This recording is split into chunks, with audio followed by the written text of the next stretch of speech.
A big part of the work that I do is to be able to give Puerto Rican people the opportunity to get their voice back. I'm fighting for my grandmother's voice, the voice that she couldn't value in life. And I don't want other people to not value their own story, to not value their own experience. And so I do this work to fight for that love.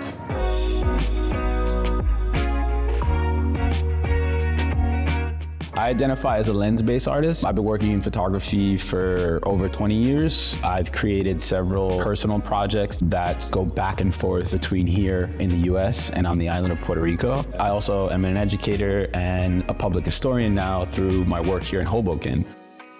My work as a teacher, as an educator is really important to me and is very healthy for my own personal artistic practice. Being able to engage others critically about the things that they see, I always learn from that experience. In that sense, the creation of art for me has always been this thing of collaboration.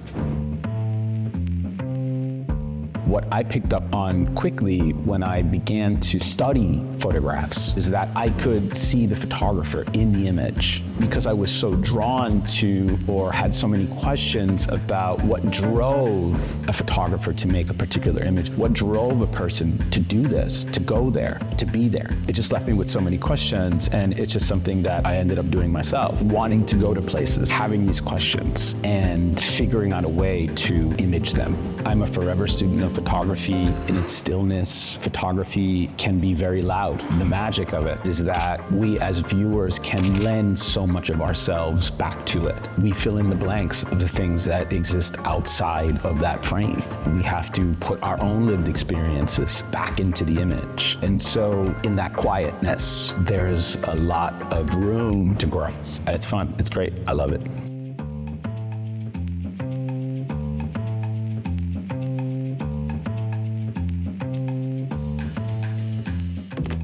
I did a project in 2017 in Puerto Rico about the iconic, bigger-than-life salsero Ismael Rivera. Years before I would do the project, I was given a CD. This was during the time where you actually had CDs. And it was really the first time that I heard Ismael's songs. I just couldn't stop listening to it. And the thing that I really remember about that time and being immersed in his music, I never felt more connected somehow to my grandfather. He had his own band here in New York. And there was something about Maelo's music that I thought to myself, my grandfather must have loved this. And I felt like I was walking with him. Years passed, I was on a bus listening to Maelo, and like a light bulb, como una bombilla, it just like exploded in my mind. I said, I'm gonna photograph this music. And that was it. I immersed myself in his music, his ethos. You know, I had done research, and once I felt like I had enough visual information in my mind, I just decided to fly to Puerto Rico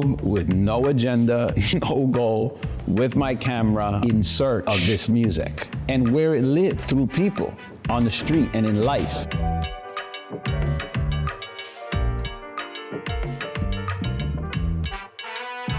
The project was published in collaboration with Michigan State University. I was introduced to the dean of the school by Dr. Yomaira Figueroa Vasquez, the director of CENTRO. I was asked to host an exhibition of the work, which was really well received. As the show was coming to a close, I was then approached by the dean, Dylan Miner, to publish what turned out to be like a really beautiful risograph book of the work. And I'm really, really happy with the way that it came out. I think that it's very vibrant, it's very colorful, and it really lends itself to the nature of the work and the nature of the project. The publication has been well received and has been collected by several museums and institutions. So I'm really happy with the way that it came out.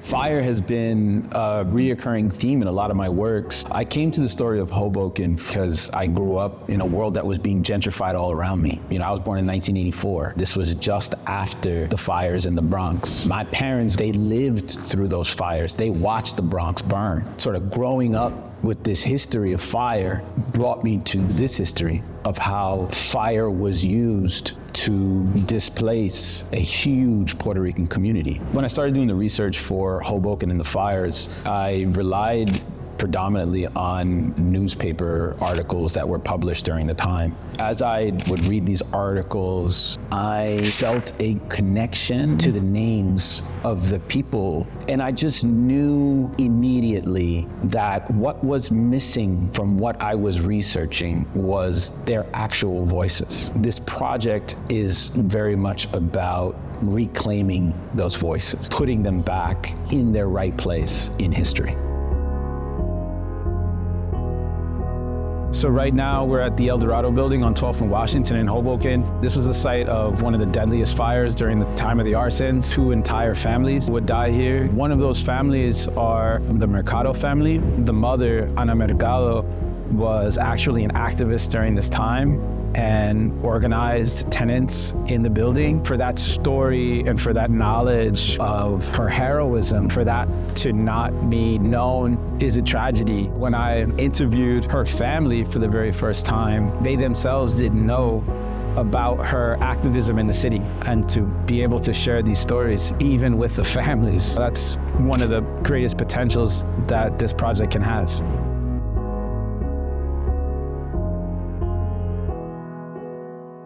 You know, usually when I interview people, I'm just in conversation with them. It gives them the opportunity to say the thing that they really, really want to say. And that usually lends itself to finding their place in the narrative.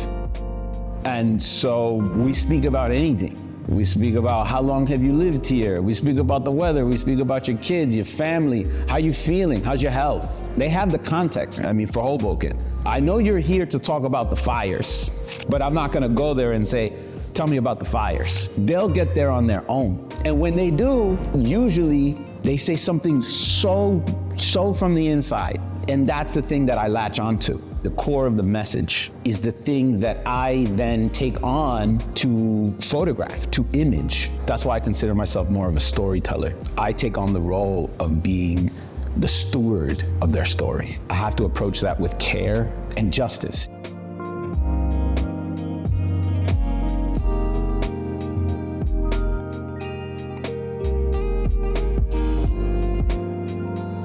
So the Hoboken Fires project will continue. It is a long-form work. I've been very fortunate to receive funds to continue through the Diaspora Solidarities Lab. I anticipate working on it for the next couple of years. My goal is to launch a dedicated website that will include all of the work and the new growing archive that I am producing with families. I hope that it'll be an interactive site for people who want to learn about the history of the city and the history of the Puerto Rican community.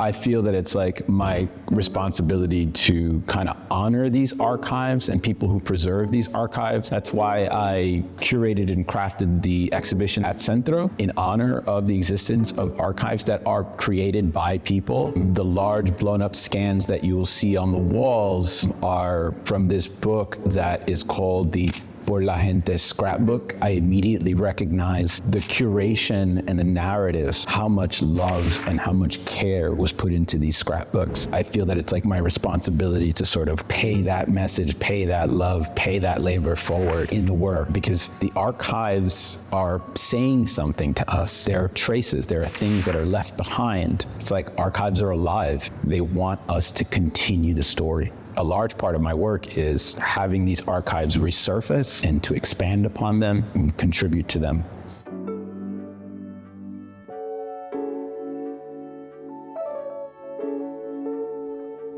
To be a Puerto Rican artist is to be an activist. The things that we are creating are so often born from this resistance. We do this in honor and on the shoulders of our ancestors. I mean, truly, it's an act of resistance and it's an act of defiance. And whereas I recognize that our geographical place, the place that we've built, the resources that it offers us, lend themselves to the way in which we continue to practice our traditions. My notion of home exists exists within the people. And I've been lucky enough to be in a great community of people that I truly respect and that I love and that I consider my dear friends.